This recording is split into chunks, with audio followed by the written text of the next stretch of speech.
Hi everybody, I'm Jack and this is Raw Tropical Living. Thanks for joining me today.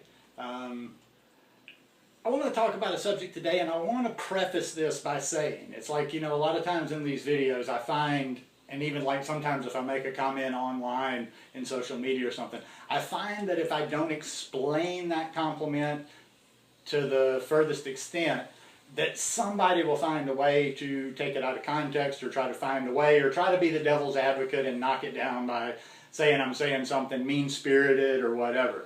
So let me preface by saying I'm not suggesting you have aggressive behavior. I'm not suggesting that you act unloving towards people. I'm not suggesting that you be unkind or mean. All I'm suggesting for is to stand up for yourself a little bit, have a little bit of backbone. I mean, there's hardly a day out there, that somebody doesn't tell their tale of woe, that, and it's really sad because this person has this mentality, like that's where I start understanding a little bit about this self-worth and self-love stuff, like they just, I guess, don't really value themselves very much, other than as a pack mule, sort of, for the family. And this falls on the women a lot of times. I see it all the time. Somebody makes changes in their lives. They switch over this raw vegan lifestyle, or they just switch over to a high-carb vegan lifestyle, a vegan lifestyle, which is very different from the way that most of society lives and eats. And they feel a lot better. Their disposition improves. I don't know why anybody would have a problem with them, because they're actually more productive, happier, more pleasant people to be around. And it never fails that one of them will say, and yet, but everybody in my life's giving me a hard time, or people don't seem to like this new mentality I have. Okay. Why are you dealing with this? Especially, like I say, I'm talking to some of you mamas out there. Now, I know women, I know how y'all women are, especially mamas, a good mama. You do feel like, a mother is kind of like the protector of the household, and forget all the patriarchal bullshit we've had throughout the centuries, 99% of the time, the female is really what makes the family, which makes the household run. Family don't work without mama. Mama's usually, even if she's working, she's usually preparing the food, she's cleaning the house, and she's basically in charge of everything household. Now, listen, I'm just going to state it categorically. Nobody on this planet has any sort of obligation to sacrifice their happiness for other people. Now, I'm not saying it's always good, and especially I appreciate that in parents. I really admire that in parents that take this like putting other people first type thing. But I'll keep going back to that old analogy over and over. You have to put on your oxygen mask before you can help other people. And it's like a lot of times, even like some of the women that I hear saying this, they're still giving everything. It just seems like it's not enough, not enough, not enough. They're not standing their ground and saying, okay, I'm raw vegan now. I'm not going to prepare any animal products. I'm not going to cook any food. I'm not going to do any of this. A good number of them that I network with are constantly, talking about things they do for their family. It's like they're devoted to their family. And it's almost like it's a one-way street. And I just don't see why anybody needs to, accept those conditions. I'm the kind of person, I don't have to be mean, I don't have to even be aggressive, but I don't get attacked. I don't get attacked. I'm not some little humble Gandhi type that's going to sit around and sing Kumbaya. Now, how will I react? I'm not saying I'm probably the type of person, I'm more likely just to disappear from your life. You want to be nasty with me? You want to be nasty and aggressive for me? I'll disappear from your life. Okay, now I know when you're in a family situation, you can't do that. So before anybody jumps on that, I'm not saying leave your family, But all I'm saying is stand up for yourself. And basically, you run the household. Demand that you be shown a little respect in the house. Like most of you that I see, you're not forcing what you're doing. I mean, you're trying to help your families and offer some helpful suggestions, but you're still feeding your family what they're used to eating. And it's almost like they're kind of dancing you around. It's almost like they're playing with you. I see some circumstances. It's like you're still, it's like they're your significant others, your people in your life. And sometimes it's not even family. It's your social groups, it's friends in your life. But they're actually almost going out of their way to give you a hard time or make it hard for you to, to live this new lifestyle that you're living. So the takeaway on all of this is just like I say, you can always be kind. What's the one they say? I see the meme passed around all the time. Something about it's like it usually has a picture of the boot on there, and it's like do no harm. It's a Dalai Lama. Sometimes they'll show his picture and say this: do no harm, but take no shit.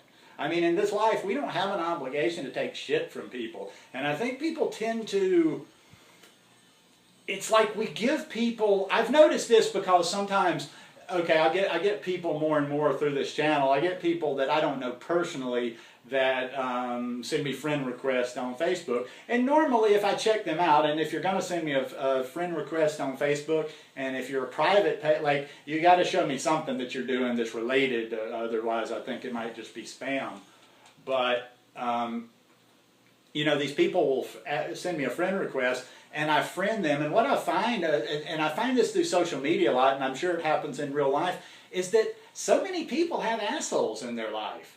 And I used to think about this years ago when I worked at a place bartending. There was this one fellow that came in all the time, and it planted that seed back then. It's like, why are some assholes acceptable in society? They're acceptable, same behavior would not be tolerated by other people that didn't have a certain association with you. In other words, like this particular situation I'm talking about, it was a guy that had a lot of money. He was a known asshole all over town. Nobody liked him, but he had money. If he'd have been just a regular Joe, the plumber, coming into bars and acting like he did, he would have been banned from every bar. But that's kind of a digression.